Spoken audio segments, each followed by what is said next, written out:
season 2? That it's... Well, season 2 is a 3-month period. Really, it's like one episode, but like a really long one.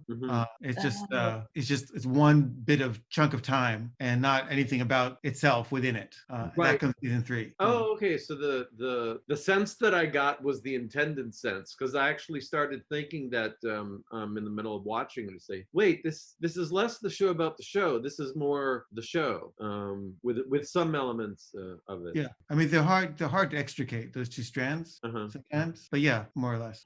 Were you surprised by that development, like sort of what Ron just said about like transitioning between the seasons, like going from being like the show about the show to more of the show? Was I what? Like were you surprised about how it evolved like over the course of the seasons? Yeah, I mean I didn't see it coming. I mean I didn't know where it was going to go. Right. I mean the nice thing about it is it's easier to accept tragedy if you can at least film it. Right. Wait, I don't understand. So I'm not as my mind doesn't operate at as high a level as Dan's and Elizabeth. That operates here. So so I sometimes need explanations. So what did you mean by that about tragedy? Oh, just like it's like if there was no film, if you just had like the tragedy, it seems really more tragic because it's not turning into art. Right. It's just lost. It's just pure loss. It's just a bad thing that happened. Yeah, but if you film it and you make it beautiful, then it's like, oh, you've saved it, you've redeemed it. It still lives or something. So like a good monument to a bad thing that happened. Yeah, and it was for a reason, and you're glad it happened. You know, like reality is redeemed somehow by being represented. So it's like almost like a God substitute. Yeah, it is. It is. I'm trying to wrap my brain around a God substitute. Well, right, because if there isn't a God to redeem reality, then like our own kind of spectating reality is what therefore has to redeem reality. Okay. In some form or another. I mean that, or you have to kind of create some kind of like the Ernest Becker thing with the immortality projects and denial of death, where he's like you read this more recently than I did, but like you're kind of creating some kind of project that's essentially like a way of suggesting you're going to transmigrate in some sense, or like exist after death. Yeah. Right. I mean, of course, the only American who actually gets to transmigrate is Elvis, but Right. like that, I mean, I'm sure on some level that's the podcast, right? Like it's a large pile of something. So I was gonna ask something just totally like unrelated. Is that Sure, whatever you want. So I was watching in addition to the seasons, I was watching interview. It was at Brick. I don't remember when it was, but you talked a lot about radical honesty. Did I say it right? Mm-hmm. Okay, all right. Which you practice? I try. Yeah. I would say if you shoot for the moon and you get at least 1 foot up above the ground, that's a success because you got 1 foot up higher. So so we all try and succeed as much as we can.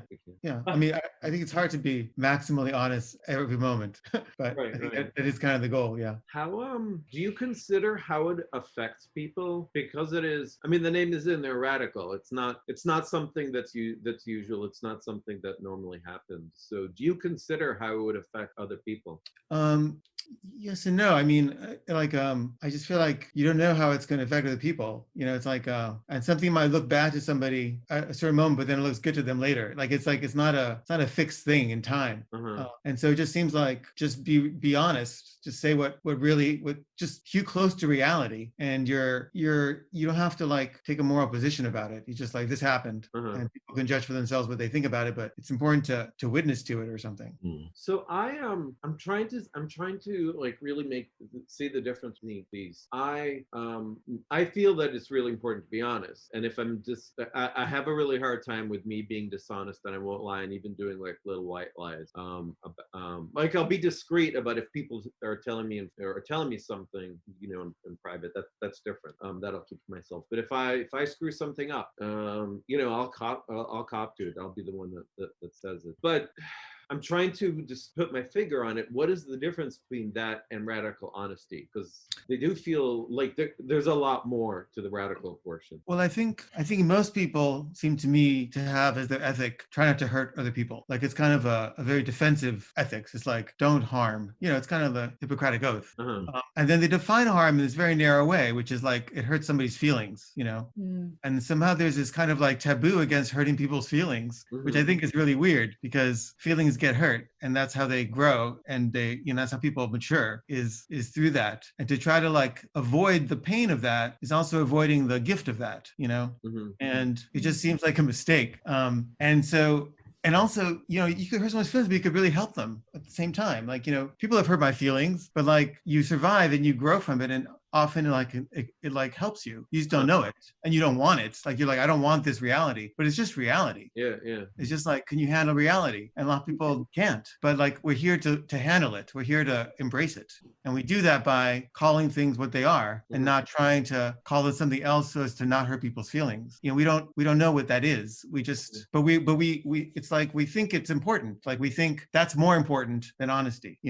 Feelings are they weigh heavier than honesty. And I think it's wrong. I think the scale should be the other way around. The honesty should guide you, not the trying not to hurt people's feelings. And we often don't even know. I mean, we don't even know what their feelings are going to be. It's just an assumption about it. Right. The situation based on a very partial model of reality that's made even more partial by people not being honest with each other. But you do always take the risk that if the person responds negatively and very negatively, I mean, they might never want to talk to you again. Sure. Yeah. That happens.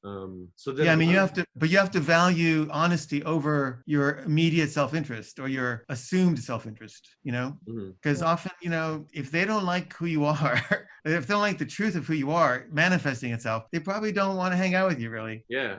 Like there's probably like a lie that's being perpetrated that is enabling the hanging out when there's not, a common ground.